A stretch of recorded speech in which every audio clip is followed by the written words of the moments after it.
अब बात कर लेते हैं भारत और चीन के बीच जो सीमा विवाद पिछले 1 साल से चल रहा है। इस विवाद को सुलझाने के लिए आज भारत और चीन के बीच सैन्य स्तर की एक बातचीत होने जा रही है।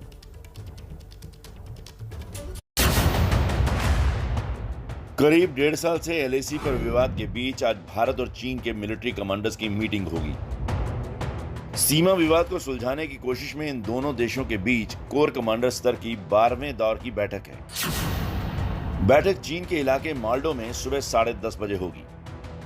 हॉट स्प्रिंग और गोगरा में डिसएंगेजमेंट यानी सैनिकों के पीछे हटने पर बातचीत आगे बढ़ सकती है। इससे पहले साल की शुरुआत में दोनों देशों के बीच पहले चरण का डिसएंगेजमेंट करार हो चुका है, जिसके तहत दोनों देशों की सेनाओं ने पैंगोंग त्सो लेक के उत्तर यानी फिंगर एरिया और दक्षिण में कैलाश हिल रेंज से अपने सैनिकों को पीछे भेज दिया था।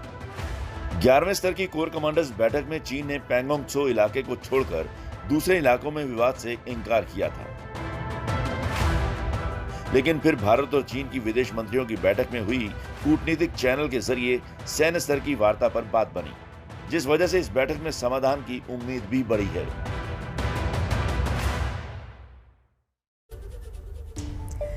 तो 12वें दौर की ये मीटिंग और कई मायनों में अहम हो जाती है। इससे पहले भी 11 बार जब बातचीत हो चुकी है, उसको लेकर अब आगे की क्या प्रक्रिया होगी, इसको लेकर हम बात भी करेंगे। हमारे साथ लेफ्टिनेंट जनरल गुरमीत सिंह जी भी हमारे साथ हैं। लेकिन गुरमीत सिंह जी, मैं आपसे इस बातचीत को लेकर, इस बैठक को लेकर बात करूं उससे पहले जम्मू कश्मीर का रुख कर लेते हैं। जम्मू कश्मीर से जिस तरह से तस्वीरें अब सामने आ रही हैं, लगातार आतंकियों की कोशिश यही है, आतंकी संगठनों की किसी भी तरीके से अराजकता फैलाई जाए, शांति ना हो, कैसे बिगाड़ा जाए। लेकिन सतर्कता हमारे, चाहे मैं सैन्य दलों की बात करूं, सुरक्षा एजेंसियों की बात करूं, उसी का नतीजा है कि बड़ी से बड़ी साजिश को नाकाम किया जा रहा है। आज भी यही देख रहे हैं हम वहां। बिल्कुल शरीन जी, आपने ठीक कहा। जिस प्रकार से जॉइंटेड ऑपरेशन किए जा रहे हैं और एक बहुत ही कॉम्प्रिहेंसिव तरीके से एक साइड तो सिक्योरिटी फोर्सेस ने बहुत ही सुंदर जॉइंटेड ऑपरेशन किए हैं।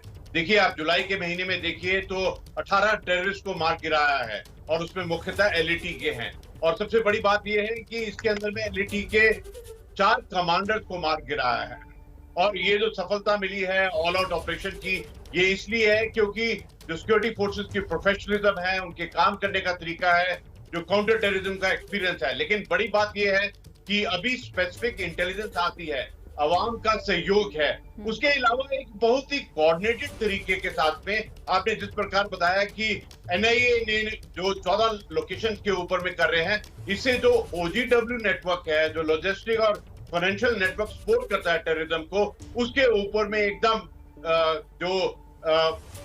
एकदम उनको कंट्रोल करने की जरूरत है। वो एक बहुत ही अच्छे तरीके से हो रहा है। आप देख लीजिए, जो पुंछ के इलाके के अंदर में जो हाईवे के ऊपर में आईडी मिला है, ये इसलिए है क्योंकि जो सिक्योरिटी फोर्सेस हैं वो अलर्ट हैं, इंटेलिजेंस आ रही है, उनके काम करने का तरीका और पूरे राष्ट्र को उन पर नाज होना चाहिए जिस प्रकार से उन्होंने ऑपरेशन किया है।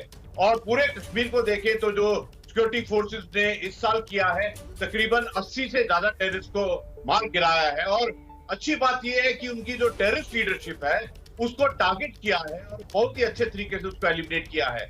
और ना ये केवल एक जगह में है, लेकिन कश्मीर के अलग अलग जगह के अंदर में ये ऑपरेशन चलाए गए हैं। लेकिन जो ऑपरेशन आज सुबह की है वो दासीगांव फॉरेस्ट में हुआ है और ये बहुत डिफिकल्ट इलाका है, ये घने जंगलों का इलाका है।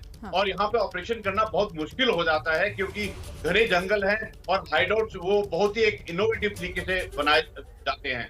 लेकिन इसमें ये जो एलएटी का ग्रुप है, इसका जो हाइडआउट अभी डिस्ट्रॉय चल रहा है और 2 टेररिस्ट को मारने की जो खबर है, इससे मैं कहूंगा कि ये सिक्योरिटी फोर्सेस के लिए बहुत बड़ी सफलता है। अगर आप आंकड़ों के ऊपर में जाएं तो पता लगता है कि किस एक बहुत ही मैं कहूंगा जो ज्वाइंटनेस सिक्योरिटी फोर्सेस ने दिखाई है, जो सब मिलकर जो काम कर रहे हैं, ये एक बहुत बड़ी बात है काउंटर टेररिज्म के पैमाने के ऊपर में।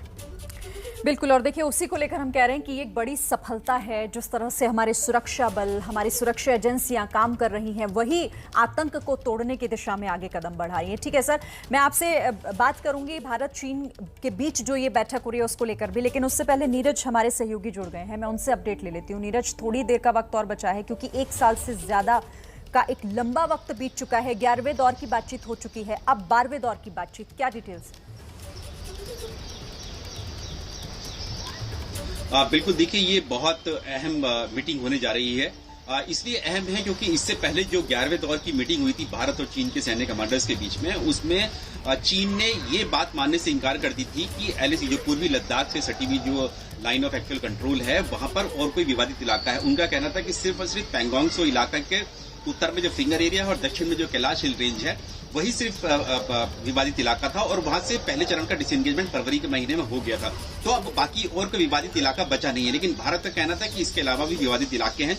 गोगरा है, हॉट स्प्रिंग है, डेप्सांग है, डेमचौक है, यहाँ तक कि गलवान वैली भी डिस्प्यूटेड थी। लेकिन अब जो है चीन ये मानने के लिए तैयार हो गया। पहले उसने माना कि पैंगोंग त्सो और गलवान वैली डिस्प्यूटेड है, अब वो मानने के लिए तैयार हो गया है हॉट स्प्रिंग और गोगरा के लिए। तो ये भारत के लिए बहुत अहम मीटिंग होने जा रही है, जिसमें भारत कहेगा कि इन विवादित इलाकों से दोनों देशों की सेनाएं पीछे हो जाएं, यानी कि डिसएंगेज हो जाएं।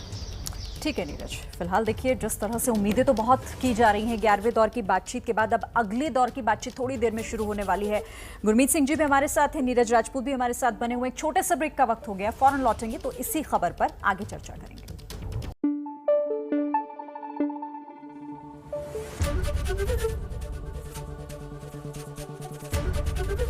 एबीपी न्यूज आपको रखे आगे।